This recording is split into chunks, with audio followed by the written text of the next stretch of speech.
حضور کی میلاد شریف منانا یہ کیسا ہے؟ دیکھو ابھی ہم نے یہاں بیٹھ کر کے میلاد شریف منائی کہ نہیں منائی؟ حضور کی میلاد کا ذکر کیا کہ نہیں کیا؟ سیرت بیان کی کہ نہیں کی؟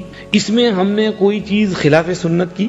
بس اگر اس طرح کی مولود شریف ہو تو کوئی پرابلم نہیں ہے۔ پرابلم کہاں آئے گا؟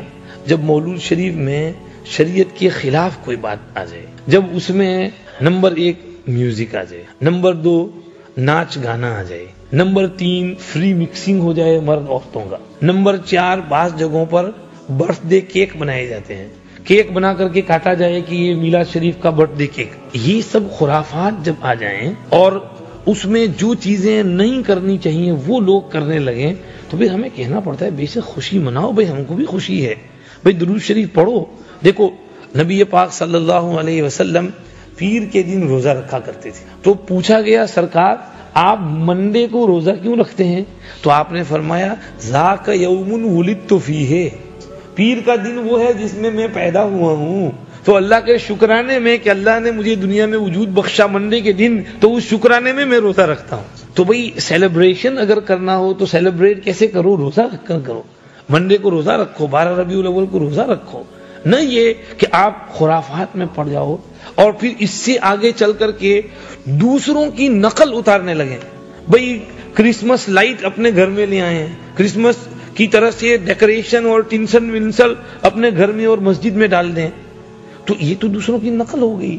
بھئی نقل تو اچھی نہیں ہے، آپ کیوں دوسرے کی نقل کرتے ہو؟ اللہ نے آپ کو دماغ دیا ہے، سوچو تو صحیح اللہ کے بندو، کیا اللہ کے نبی ہوتے تو اس کو پسند کرتے؟ اللہ کے نبی اس کو جائز قرار دیتے کہ ایسی حرکتیں کرو؟ اللہ کے نبی فضول خرچی کو پسند کرتے؟ اللہ کے نبی مسجد میں بھی اتنی بتی جلانے کا حکم دیتے جتنی ضرورت ہو، اس سے زیادہ بتی کو پسند نہ کرتے تھے؟ بھئی جتنی ضرورت ہے اتنا ہی تیل استعمال کرو، اس سے زیادہ تیل استعمال نہ کرو۔ تو آپ بتیاں چلاؤ گے، قندیلیں روشن کرو گے تو اس میں تو آپ الیکٹریسٹی ویسٹ کر رہے ہیں اور زیادہ اس میں فضول خرچی ہو رہی ہے۔ اور پھر بعض جگہوں کے اوپر ہمارے ملکوں میں پتہ نہیں کہاں چلے جاتے ہیں، بڑی بڑی دیگیں پکتی ہیں، جلوس نکلتا ہے اور ان دیگوں کو پکانے کے لیے پیسے کی ضرورت پڑتی ہے، پیسہ نہیں ہوتا تو زبردستی کا چندہ ہوتا ہے۔ اس محلے میں جتنی دکانیں ہیں ہر دکان میں جا کر کہتے ہیں کہ آپ کو اتنے لاکھ دینے ہیں اور آپ کو اتنے لاکھ دینے ہیں اور آپ کو اتنے، وہ بیچارہ کہ میرے پاس نہیں ہے، نہیں تو تمہاری خیر بگاڑ دیں گے، تم کو دینا ہی دینا ہے، تو وہ بیچارہ کہیں سے بھی ادھر ادھر سے مانگ کر کے لا کر کہیں زمین بمین بیچ کر کے لیکن دینا پڑتا ہے اس کو۔ جلوس نکالنا، بھئی جلوس نکالنے کا کیا کام؟ بھئی جلوس نکلتا ہے تو اس میں تو سب کو تکلیف ہوتی ہے، روڈ والوں کو تکلیف، گاڑی والوں کو تکلیف، پولیس کو تکلیف، تو یہ سب تکلیف دینے کا سرکار ہوتے تو اس طرح کی تکلیف دیتے ساری دنیا کو، تو ایسی حرکتیں نہیں ہونی چاہیے۔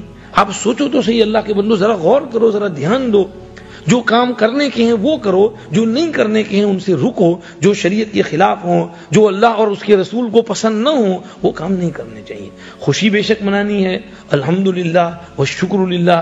دیکھو ابھی بچہ حدیث شریف پڑھے گا تو اس کے باپ کو کتنی خوشی، اس کی ماں کو کتنی خوشی، ہم سب کو خوشی ہے جی۔